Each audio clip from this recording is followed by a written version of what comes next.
So let's talk about a revolutionary idea for tackling one of the biggest, most expensive challenges we face, discovering new medicines. What if we could actually crowdsource a cure? And what if we could do it using the incredibly strange but powerful rules of quantum mechanics? To really get a handle on just how big this problem is, let's start with a number: 15 years. Think about that for a second. That's the typical painstaking amount of time it takes for just one new drug to get from an idea in a lab to your local pharmacy. And the price tag for that 15-year journey, well, it's a staggering $2 billion. And honestly, it's often a lot more. That's the average cost to bring a single new medicine to market. It is an unbelievably high-stakes game. So you have to ask, right? What is it that makes this process so incredibly hard, so time-consuming, and just so expensive? Well, the answer lies at a scale that's almost impossible to imagine.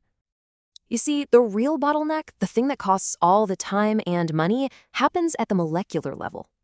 At the end of the day, drug discovery is a quantum problem. How a drug molecule fits perfectly into a protein, or how it acts inside the human body, all of that is run by the weird, counterintuitive laws of quantum mechanics. And here's the kicker. Even our biggest, baddest supercomputers just can't handle it. They're built on classical physics, predictable rules. So when they try to simulate how molecules really behave at a quantum level, they can only make approximations, educated guesses. And those guesses often lead to failed experiments and incredibly expensive dead ends. But what if we could fight fire with fire? Or in this case, what if we could solve quantum problems with quantum tools? This is exactly where quantum computing steps into the picture, and it offers a completely new way of looking at things. The difference here is just it's night and day.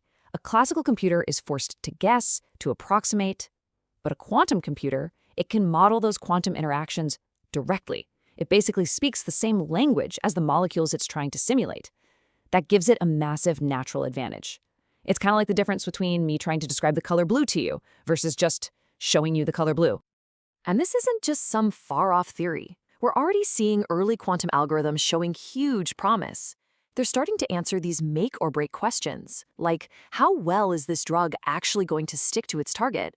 What is this chemical reaction really going to produce? And maybe most importantly, how can we search through millions of potential drug candidates to find the best ones way, way faster?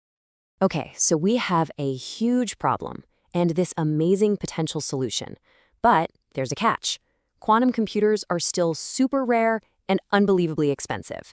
So how do we get that power into the hands of the researchers who actually need it? Well, that's where a platform called Qubitcoin comes in. The easiest way to think about Qubitcoin is like a global, decentralized supercomputer, but one built specifically for quantum stuff.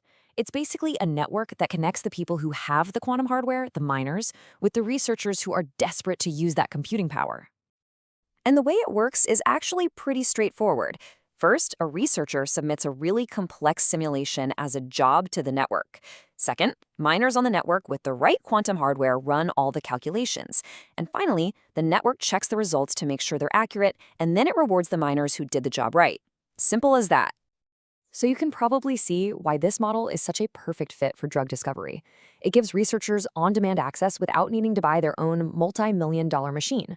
It creates a financial reason for the miners to do good, accurate work. It keeps all that sensitive research data secure, and it's built to work with the quantum computers we have today while being ready to scale up with the better ones coming tomorrow.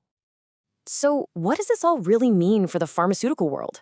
To put it simply, it's a total game changer. This could fundamentally rewrite the economics of how we discover new medicines.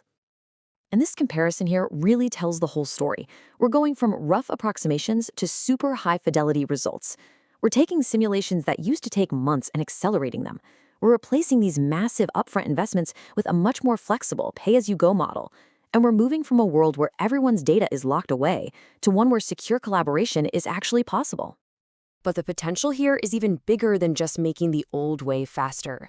By simulating molecules this accurately, scientists can start going after diseases that, until now, have been considered undruggable. This could open up entirely new frontiers in medicine we haven't even thought of yet.